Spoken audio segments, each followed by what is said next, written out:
채권자를 해한다는 것은 어떤 행위로 말미암아 채권의 공동담보가 부족하거나 부족 상태가 심화되는 것을 말해요.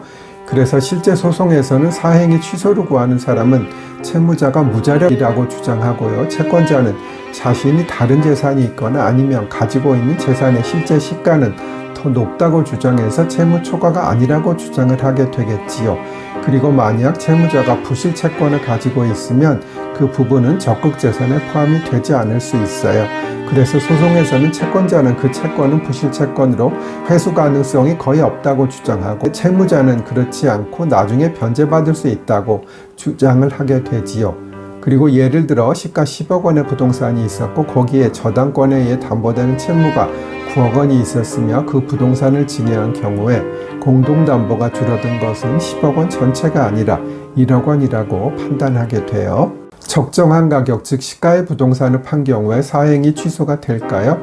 정답은 예스입니다. 사행위 요건을 물리 그대로 해석하면 10억 원짜리 부동산을 적정 시가인 10억 원에 팔았다면 재산이 그대로 유지되므로 원칙적으로 사행위가 되지 않는다고 보아야 할 것입니다. 그러나 판례는 유일한 재산이라면 부동산을 시가에 매도하는 경우에도 사행위가 된다고 하고 있습니다. 그 이유는 부동산을 은닉하기가 쉽지 않으나 금전은 은닉 소비하기가 쉽기 때문이라고 하고 있어요. 그러나 판례는 시세에 매도한 경우에 그 매매 대금을 실제로 채권자에 대한 변제에 사용한 경우나 부동산의 매각 목적이 채무의 변제 또는 변제 자력을 얻기 위한 경우 등에는 사행위 취소가 되지 않는다고 보기도 해요. 지난번에 설명드린 부동산 매도와 달리 변제는 채무자가 특히 일부의 채권자와 통모하여 다른 채권자를 해할 의사를 가지고 변제를 한 경우를 제외하고는 원칙적으로 사행위가 되지 않는다고 해요. 변제의 경우에는 적극재산뿐만 아니라 소극재산도 감소하게 하여 채무자의 책임재산의 변동을 가져오지 않기 때문이에요. 또한 채무자는 변제를 거절하지도 못하기 때문이기도 하고요. 그러면 특정한 채권자에 대해 담보를 설정해 준 경우에는 사행위 취소의 대상이 될까요? 이러한 담보 제공 행위는 다른 일반 채권자의 공동담보의 감소를 초래하기 때문에 원칙적으로 사행위에 해당해요. 그리고 사행위 취소는 법원에 소송을 제기하는 방법으로만 할 수 있다는 것.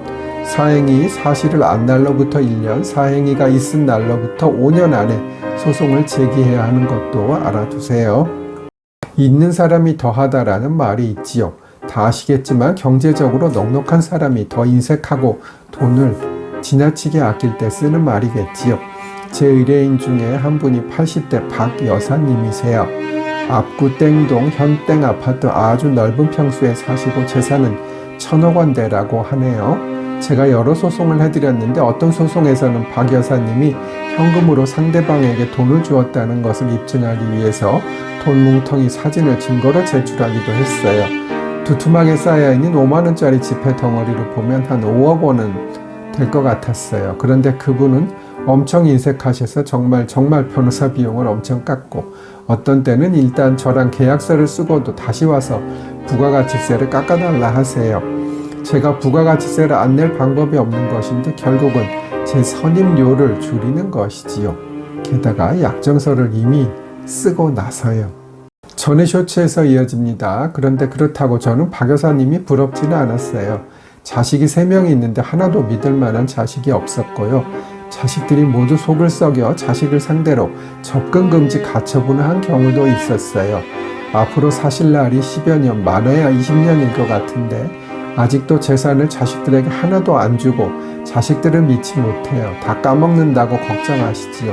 그러나 불로장생을 추구하던 진시황도 다 죽었는데 그 돈을 움켜주시고 뭘 하겠어요. 좋은 일에 쓰시던지 아니면 자식들 조금씩 줘서 말아먹더라도 경험을 쌓게 해주어야겠지요.